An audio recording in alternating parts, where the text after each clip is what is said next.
Hi, this is Coach Arthur from the Art of Bowling channel, and today we're going to have another episode of Analyze This. We're going to be looking at Michael today. Michael's a two-handed bowler, and let's look at his approach.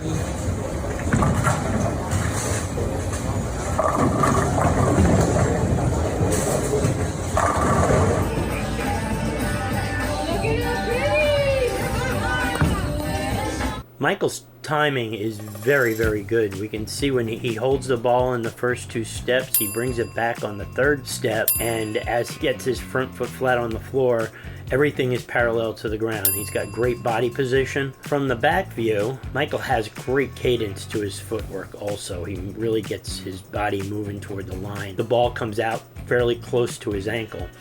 He is turning his elbow out a little bit, which is causing him to throw the ball almost like he's throwing a sack of potatoes up on the truck. In order to fix that, Michael's going to have to keep the ball in more, keep his hand behind the ball a little longer, and not worry about trying to overhook the ball. Michael, if you just practice trying not to hook the ball, you have way too much rev rate for the ball not to hook, and you only need about 18 degrees of axis rotation. You're sitting at about 40 to 45 degrees. If you could stay up the ball a little longer in the back, you're really going to improve your hitting power and get that ball to roll through the pins a lot better. Today I want to look over some of the comments and questions that the AOBers out there have had, and maybe I can answer them for you. This comment is from Ray Cook. I absolutely love the Art of Bowling video series. I've been struggling this year and have learned a lot. I'm also considering switching down to 15 pounds. Hard to keep my speed up with 16 pounds, and nobody seems to put any oil out this year. Ray, switching down to 15 from 16 to keep your ball speed higher would be a great idea, especially if you're dealing with lower volumes of oil than some other centers might give you. I would even think about going down to 14 pounds.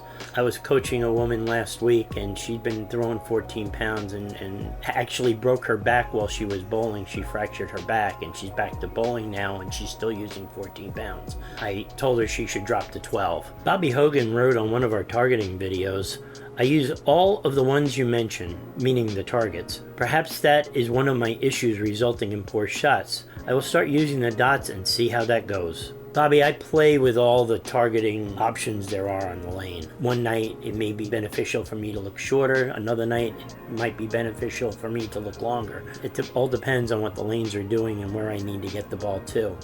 I really like to try, when I practice my targeting, is to hit spots on the lane. I'll pick 3 spots on the lane, one at the dots, one at the arrows, and one at the far marker, and I will try to hit all 3 of those spots.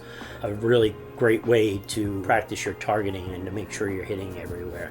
If you line up your eyes with the dot to an arrow and to the rangefinders, you will find that will really, really help your game. This one's from Alec. Arthur, I've been watching for 2 years and I have been able to raise my average by 20 pins this year. Problem I have with aiming is being able to see the individual boards, dots, or arrows.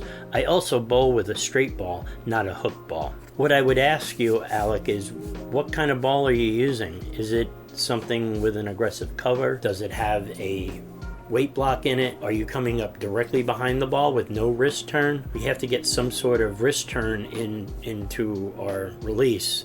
So getting that thumb to finish at 1 o'clock on your follow through might just help you do that. The other thing you could practice with, one is the Eileen Bowling Buddies baseball buddy from Eileen's Bowling Buddies.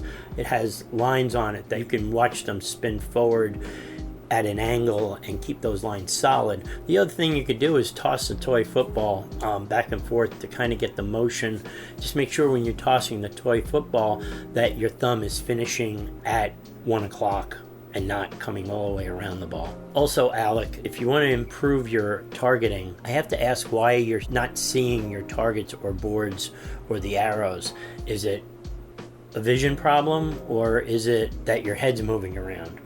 If it's that your head's moving around, have a friend put a quarter on your head and try to bowl with the quarter on your head without losing the quarter.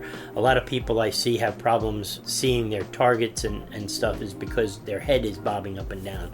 I've also seen, and I had a girl that I coach who actually was closing her eyes as she was going down the lane. That's not an uncommon issue. If our eyes aren't open, we're not going to see our target. If you can get somebody from the bowling center you're bowling to go out on the lane and see if you're keeping your eyes open, have them film you going down the lane. I'm sure that somebody at your local bowling center would be more than happy to give you a hand with it. That's all we got for this video today. If you want to submit your video to us to review on Analyze This, send it to our Facebook page, Art of Bowling. If you really want to step up your game and have one-on-one interaction with me, join our Patreon page. Thanks for watching and see you on the lanes.